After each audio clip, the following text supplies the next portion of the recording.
What's poppin', guys? General Van here.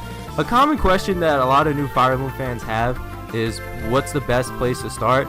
And we see like different answers. Well, really more the same, really. It's either Awakening or Blazing Sword. I've even seen Path of Radiance in there.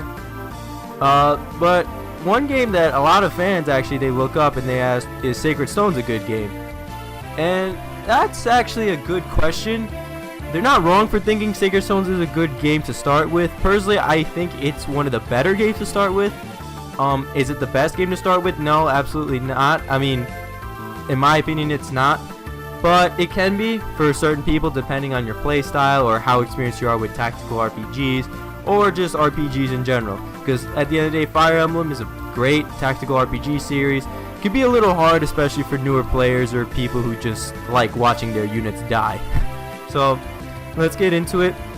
I think, first of all, the first pro I will say about Sacred Stones is, one, it's a little easier. Now, I know I just kind of contradicted myself and said, oh, it's one of the easiest, so it's probably not going to be a good place to start. But if someone's new, especially to TRPGs or RPGs in general, I think a little easier game is better than something like, you know, starting with Conquest or Radiant Dawn or any of those brutally hard games. And you know, maybe that easy difficulty kind of, I mean, there are chapters that still, you know, are very hard. Like, you watch my last stream, I was raging like, oh man, at chapter 14. I think chapter 7 was it, the first Fog of War we have. But overall, aside from maybe 3 chapters, it's a pretty easy game for the most part, as long as you know what you're doing. As long as you know, even if you don't use Seth, it's still a fairly easy game as long as you don't make like stupid decisions, like putting your archer in the middle of like 5 cavaliers or something like that.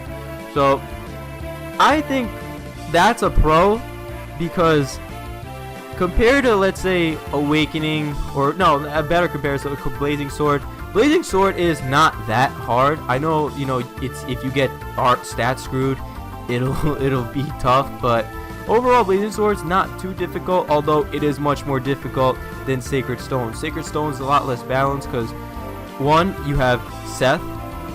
Like, I don't need to say any more on that. I think we all know how Seth is. If you don't, look him up, you'll see how powerful he is. Another thing is that Sacred Stones, their growth rates are great and their bases are even better. What I mean by that is, you look at Erica's bases, she has pretty decent bases for a level 1. And growth rates, I mean, look, you could look at my streams, man. Loot maxed out magic like fairly early. It didn't take her I think level 16 she maxed out magic. And for a Fire Emblem game, that's actually pretty early to max out a stat, especially at one as important as magic. So overall, it's less balanced, but in your favor with Sacred Stones. And that's a pro and a con. Again, it depends on what type of player you are and how much experience you have with RPGs, TRPGs, and video games altogether. So if you're just like a newer player and you don't have much experience, I think Sacred Stones is a fine place to start. I think it tells you pretty much what to do. If you play on easy, which is like mind-numbingly boring almost, it actually gives you a tutorial of what to do each step. And you know, that's one advantage that Blazing Sword actually has over a lot of games, that tutorial in the beginning. I know a lot of people hate Lynn's story because of this tutorial, but it helps a lot of newer players, you know. And you know, myself included, even though it was, I think, Blazing Sword my 5th game, so I didn't really need it, but it was nice to have, you know, in case this was, because most people, especially older people, their first game was Blazing Sword. And it's a great game, phenomenal game, but today we're talking about, obviously, Sacred Stones. So I think it's a good thing and a bad thing that Sacred Stones is actually a little bit easier.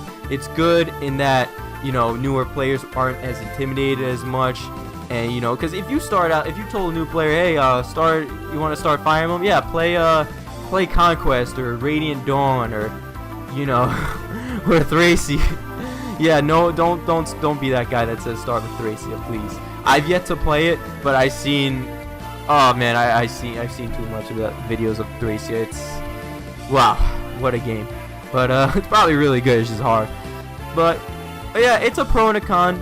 Another pro actually that I think is great is that it's on the GBA. I know that's weird to say. Oh, how is that a pro? Well, because GBA emulators are, well, before rest in peace MU Paradise, you know, it was prominent to just download it, get it offline for free. Obviously, you don't have to go out and spend money to buy like Awakening or like Fates or anything like, or you know, cost an arm and a leg for Path of Radiance. Now it's like over $100 online. And even though you can emulate that, but me, I'm kind of have a toaster. Yeah, my computer's pretty much a toaster, so it doesn't run very well. Trust me, I'm playing Radiant Dawn right now. I'm almost done with it, and getting it through it on my computer, which is a toaster, low spec, is pretty tragic. But I get through it. I'm having fun. But yeah, so yeah, you could just download it and play and see what you like. You could quit anytime. You didn't lose any money. Out of, you know, time, obviously you're gonna spend time. It's a video game. You're gonna spend, and pretty much anything takes time.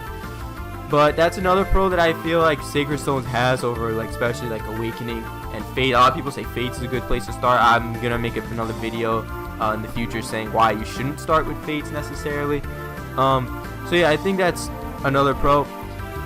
One con, I think the biggest con overall, in my opinion, is, oh, speaking of cons, a lot of people will say, oh, it's an older style Fire Emblem game, so it's probably not the best place to start. It's a con because it's an older style, it's more bare bones, it doesn't have like power-up mechanics or anything that, or a lot of the new gameplay elements introduced in Awakening, or even New Mystery actually. New Mystery actually introduced the power-up, not Awakening. I think it's a pro actually, because if you're so used to not having those advantages that come with the later games should actually be easier for you. You know, obviously with exceptions like Conquest and Radiant Dawn, and to some extent Echoes, because, well, Echoes doesn't have pair up, but yeah, that's another game honestly you shouldn't start with. Echoes is a great game, but again, I don't think you should start with. But anyway, like I said, talking about Sacred Stones today. So that's a pro in my opinion, is being a little old school style, being older. It gives you less you know, mechanics that you can abuse. And you know, a lot of guys, and you know, Blazing Sword is obviously came out on the GBA too. It's actually the game before Sacred Stones, and they say that's the perfect place to start. So I think, you know, even though Blazing Sword is technically the better place to start, I think Sacred Stones is almost as good as a place to start. Now, I'm going to talk about two major cons, okay?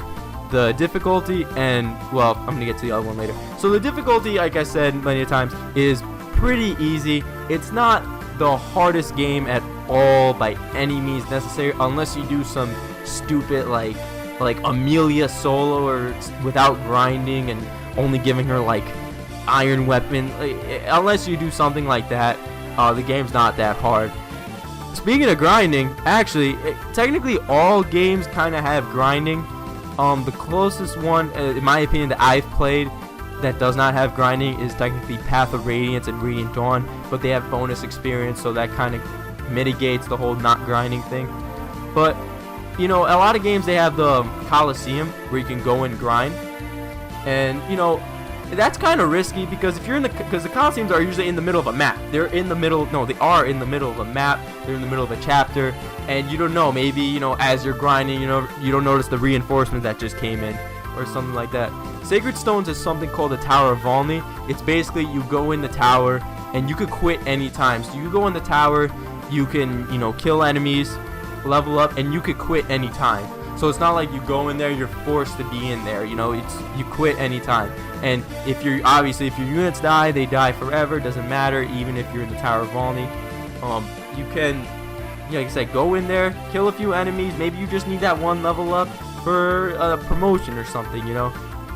And you go in the Tower of Volney, you know, without wasting any time on the maps, without wasting an item spot on the map that you can use, you know, instead of wasting an item spot for that Orion Bolt or that Knight Hero Crest or Knight's Crest or whatever, and putting another weapon in, you just go to Tower of Volney, you use it there, and then you're fine. Or even just come out of the Tower of Volney once you're leveled up and use it during when you just gotta pick your items on the world map. So I think that's one advantage that Sacred Stones has. It's an advantage, and it's a con, because most other games don't have that, you know, free grinding that Sacred Stones has. I know Birthright and Awakening, they have power logs, and also you can go in Awakening and, you know, fight a bunch of shit, like a bunch of those like ghosts. I forgot the name of the enemies.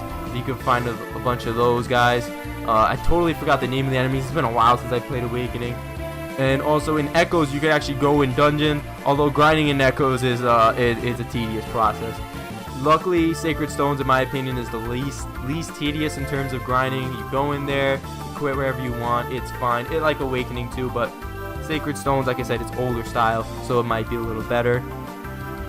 So that's a pro and a con. It's a con because, like I said, you're not gonna have that great grinding advantage like you will in Sacred Stones. Let's say you playing Conquest. Yeah, try grinding in Conquest, right? You won't have that necessarily in Radiant Dawn and Path of Radiance, although Path of Radiance isn't that hard. But you will have bonus XP though, which honestly, it's actually a pretty good feature. It's basically grinding without the tedium, although it's much more limited depending on how much XP you got after each map. So I think that's a con, assuming you abuse it a lot. So if you're a guy that's struggling and your first thing is, oh, I'm gonna go to the Tower of Only and just grind. Yeah, you can do that, but the problem is you're not really learning anything about how to play the game better. You're just going there, just leveling up, and I think that's a bad con. But if you're going there just because you need that one little or two little extra level up before you promote, that's fine. Also, or if you're going for post game, it's actually a post game thing. I didn't do it because I totally forgot about it during my first playthrough. I may do it on stream though, depends. Streaming, that's another thing I want to say a little thing about. Sometimes I'm very inconsistent with my stream. I'm gonna try to get at least one stream a week. Depends on, there's a lot of factors, man. Being an adult kind of sucks, so don't get old, guys. So another con, probably the last con before I end the video, is Seth. Okay, I'm pretty sure if you're new to Fire Emblem, even if you're new, you should have heard the name Seth by now. Seth is without a doubt the best Fire Emblem unit, like, period. Okay, I know some units like Ryoma from Birthright are technically better than him in terms of battle, but the thing is about Seth is, aside from one little chapter, which is, by the way, that chapter's easy as shit too, Seth is with you the whole time. He's with you from beginning to end. He's with you. You don't have to worry about, oh, is he gonna leave or something, unless he dies, which if you kill Seth, I mean, yeah, if you do that, man, you earn yourself an award. So it's all about how you use them. If you use them to like get yourself out of like a tight spot or something, that's fine. But if you're just using them to solo the game, basically he's your crutch the whole time, you didn't really, again, the same with grinding, you didn't really learn anything. You just kind of use this overpowered unit to get you out of trouble. It's, like I said, it's okay to do that the earlier chapters, then eventually you'll say, oh, you know what, I think I got the hang of this game, I know how to work it now, I know how to get around, which enemies to fight with certain units and stuff like that. And obviously just use Seth basically as a backup in case something just really goes wrong and you don't want to reset. That's fine, but if you're just going to keep using him over and over and over again, you're not really learning anything, you're just abusing a powerful unit. So overall, do I think Sacred Stones is a great place to start? I think it's a good place to start, not a great place to start. It's a good place to start, especially for people who are not really experienced with JRPGs or tactical RPGs or anything like that. But if you're experienced, like I came from Devil Survivor and Stella Glow, which everyone, alright, I'm gonna make another video in the future saying why you should play Stella Glow. I love that game to pieces. So I came from that, so I had some tactical RPG experience already. So getting into Fire Emblem, I started with Awakening, like pretty much every lame-o. More like every cool kid, right? I started with Awakening and I just kept the ball rolling. Then I played Binding Blade. I'm used to pain, so it didn't really bother me that much. So, do I think Sacred Stone is a great game to start? It's a good game to start.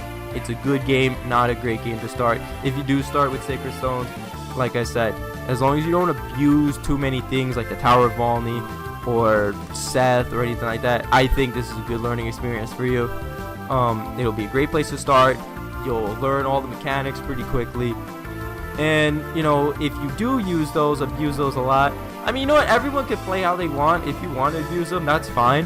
Just know that in future games, most of them you won't have, or even past games, you want to play that. those if you won't have those options, those availability, that those conveniences at your hand. So yeah, overall it's a good game to start. Not the best. I still think to this day Awakening and Sacred Stones are the best places to start. Now, a lot of people will say, oh, but Awakening has pair up and stuff like that. In my opinion, Awakening is actually a more difficult game than Sacred Stones. So I think the difficulty kind of outweighs the newer mechanics that Awakening has. So yeah, overall, anyway, either way, you know, whatever game you started with, whether it was Awakening, Sacred Stones, Blazing Sword, you know, Shadow Dragon, that bullshit game that came out like way long ago. Fire Emblem is a great series that I highly recommend people playing, especially people that are, one, are interested in history, and two, are just want a good tactical or strategy RPG, or just love JRPGs altogether. So thanks guys for watching, and like I said, streams are a little inconsistent for me because, like I said, being an adult kind of sucks. Don't grow old. Be a kid for the rest of your life if you can. I will stream probably either tonight around 11:30 to 12 a.m. or tomorrow around the afternoon, but I might, maybe not, but definitely I will try to be more consistent with my streaming. So thank you guys for watching, and I hope you all have a bopping day.